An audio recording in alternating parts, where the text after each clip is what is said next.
everybody, happy Sunday. I hope that wherever you are and whatever you are doing, you are safe, you are well, and you are with someone you care about who also cares for you. It is a little bit misty here today. We're up in the clouds, and that's a very large, obnoxious pickup truck. In fact, that's the large, obnoxious pickup truck that managed to knock down our mailbox, not once, not twice, but 3 times. So I might have some not so great feelings about that particular pickup truck. Anyway, as we rush towards the end of 2025 and into 2026, I've been thinking a lot about what the future is for the EV marketplace and what the future is for EV owners, because there's been a lot of change. Now, obviously here in North America, we're seeing a lot of change from policies that have been enacted as a result of President Trump getting back into the White House. And we've seen a lot of automakers roll back their intentions for EVs. And I say that intentions is probably not the right word. They have changed their plans away from EVs and towards heavier, larger, more polluting vehicles. And that has really upset me this year and really made it very difficult at times to kind of go, are we doing the right thing on this channel? Are we wasting our time? That's for another video. I'm not gonna bore you with that. But it's definitely been manifested, I think, in how difficult it's becoming to get support for certain things in the EV world. Case in point, on the F-150 Lightning forum this week, someone said that they had spoken to a support team member at Ford who said they were no longer going to give support to the Ford home integration system. Now, I want to reiterate here that I haven't been able to confirm nor refute that claim. I have reached out to my contacts at Ford, and if I hear back, I will update that. And if I don't hear back, then I will make a video on it. And if I do hear back and it's not a good thing, I will make a video on that. So keep your eyes peeled. Obviously, that might not happen until January. But there is definitely a sentiment that car companies that made EVs are now they're blowing hot and cold on EVs in general, but they're also kind of pulling back their breadth of support. And that's something I felt in my own personal situation. So when we went to LA for the launch of the new 2027 Chevrolet Bolt, you may remember that my wife's 2017 Bolt started to have issues with one of its headlights. It kept coming on and going off again. And after some research, I determined that, probably needed some new light bulbs and probably needed some new ballasts for the headlights as well. Initially, I just ordered replacement lights and I ended up going with an LED conversion that is supposed to not be very bright and is supposed to be closer to the original HID bulbs.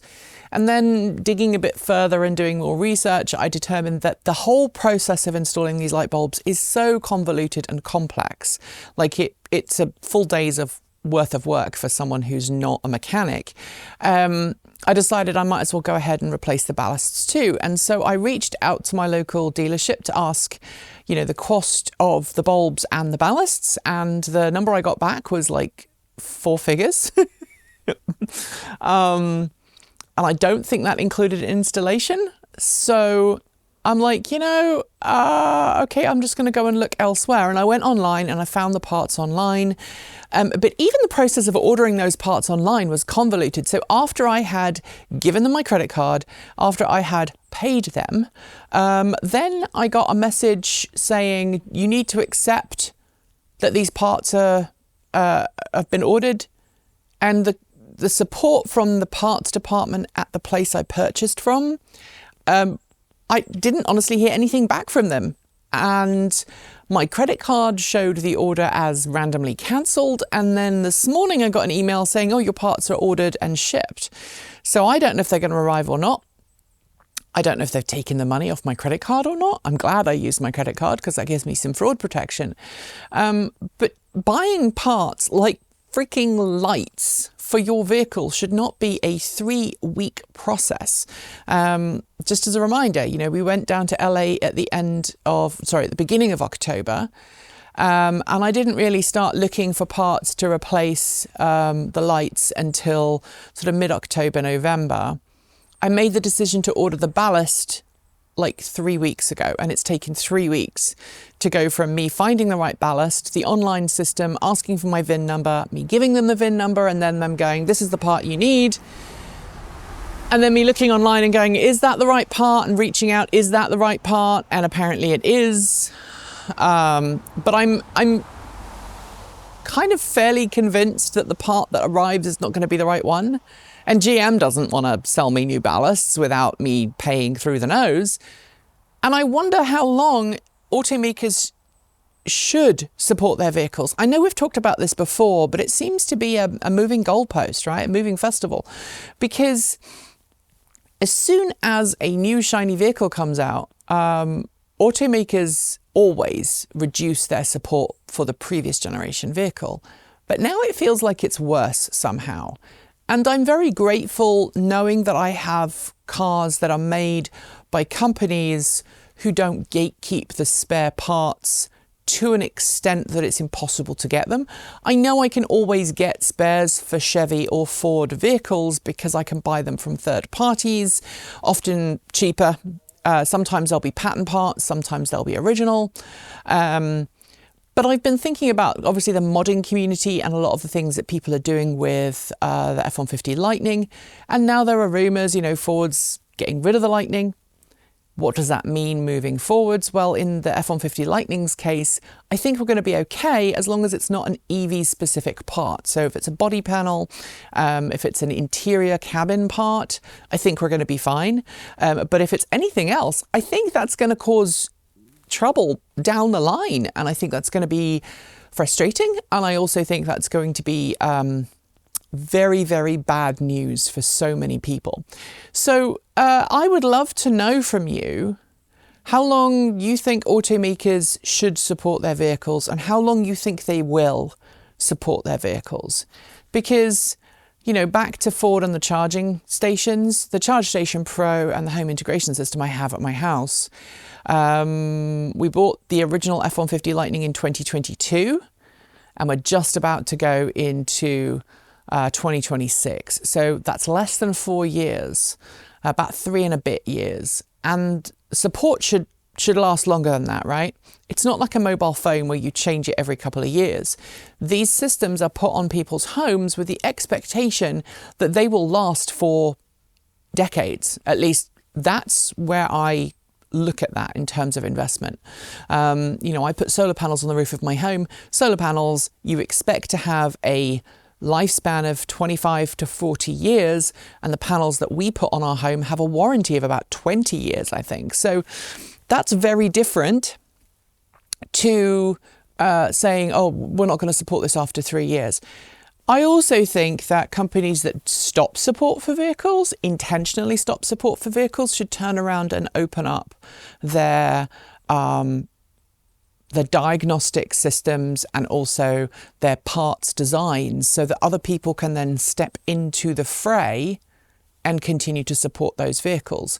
We wouldn't be where we are today with so many EVs that are sitting on dealer lots unloved or that are up for sale on places like Facebook Marketplace with low sticker prices for the only reason that the owner couldn't get parts for them or decided that it was economically unviable for them to continue to keep that vehicle because either there was a new shiny or because market circumstances have just made it cost prohibitive. And that frustrates me. And I don't think it's just a US problem. I think we're seeing it in other markets too. You know, I'm very lucky. I'm very lucky in as much as I remember my license plates of most of my EVs that I've owned. And so I occasionally go on the UK's, it used to be called the DVLA checker. I don't think it is anymore. And you can check to see if a vehicle has an MOT, which is a yearly roadworthiness certificate in the UK. and you can look up a vehicle by its license plate. So in the UK, license plates normally stay with the vehicle. It's not like in the US and Canada and other markets where you renew your license. Renew your registration, and the registration for your vehicle comes with a plate for your vehicle, unless you have a personalised plate that you swap from one vehicle to the next. When you sell the vehicle, your old plate goes away and the new owner gets a new plate, because they might live somewhere different that has different rules. In the UK, the plate stays with the vehicle for the life of the vehicle. So I have looked up all three of our last EVs. So the Leaf, the Volt with a V, and also the Twizy.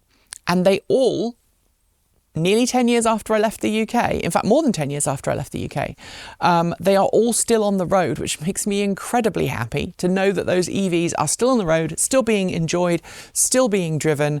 Little bit of a freak out.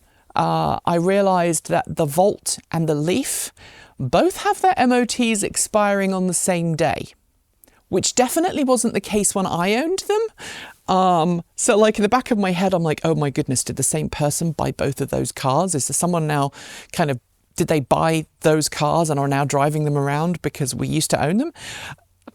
I'm sure that's not the case. But if you know the whereabouts of my two previous, the Leaf and the Volt, I would love to know. And I would love to know how they're doing, because I think that would make great videos on the channel. Same with the Twizy, actually.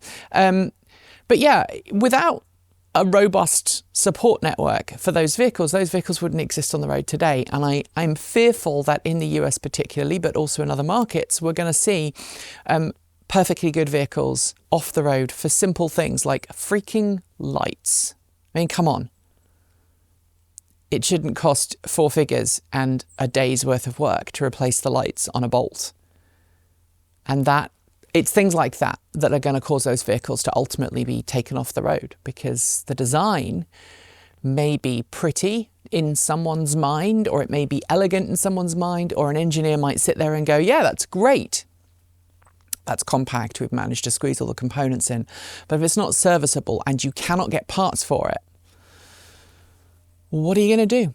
Anyway, I will see you next week for the last regularly recorded Sunday Musing of the year.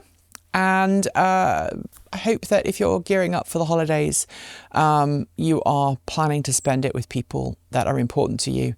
I know at this time of year, a lot of people feel obliged to go and spend time with people that they are related to by blood or by marriage, and sometimes that cannot be a very pleasant experience. So I hope that you surround yourself not only with people that you care about, but also things that are important to you. And I don't mean possessions necessarily. It might be planning some away time in a location that is special to you, or taking extra long walks with your dogs. Anyway, I'll see you next week. Stay safe. Thanks for watching today. You can connect with us on Patreon, Discord, Mastodon, Blue Sky, or through our website. Massive thanks to the amazing folks scrolling by right now. You are the reason we can stay independent and keep making content without corporate influence.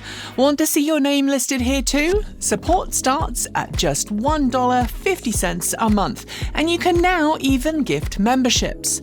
And of course, a massive welcome to our newest members: Adam B, Andrew Brown, Tiara Graves, Philip Jackson, Dieter Mulhop, Noor Naif, Annie Onimus, Todd Plenus, Barus Sharati, Andrei Starsky, Ralph Stoltz, Richard Teague, Triple A He They, Lisa Vargi, Vicky Morales, Magpie Motors, and Travis Whitman. Thank you for joining up to support the channel. At this particular time in history when everyone's feeling the pinch, we are so grateful that you've joined the team, and that allows us to keep making great content. If you'd like to join them, you'll find our Patreon link below, or you can sign up via YouTube. If you're signing up for Patreon though, please go to the Patreon website. Do not use the Apple or Google app, since both take a big cut that hurts your wallet and reduces the income we receive. Prefer a one-off contribution? We've got Ko-fi, Bitcoin, a PO box, our swag store, and even an Amazon affiliate link, all great ways to make sure your money helps us. We post new videos every few days on the main channel, plus extras over on TE Take 2. And since YouTube comments, while open, aren't safe for us, the best way to chat with the team is through Patreon, Mastodon, Blue Sky, or our website, or in fact, our Discord chat. If you want more, the mighty algorithm thinks you'll like this video, but we'd love you to check out this one instead. Be awesome, be kind, be intentional, and never forget to resist. Keep evolving!